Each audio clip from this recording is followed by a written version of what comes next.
まあ続きでその日の晩ですけど、バタバタ部品仮組みしたら、まだミラーとか組んでないですけど、すごくいい感じです。やっぱ肌もですね、落ち着いてきましたね。まあ垂れてる部分はだいぶ目立たなくはなったけど、削って補修できるのかそのままでいいのか、まあその日のことなんで、また明日、見てみましょう。まあ小ざの部品もちょっと塗装しましたんでね。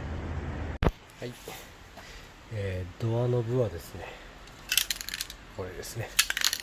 まあこれでやってみます。でドアミラーも塗りましたね。さて部品組み付け編ですね。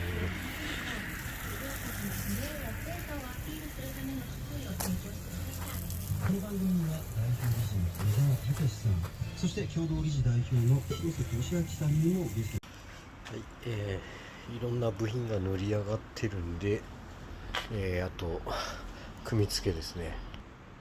このミラーなんかも塗っちゃいました。まあ、鏡は外してますけど、これでまた雰囲気が変わると思います。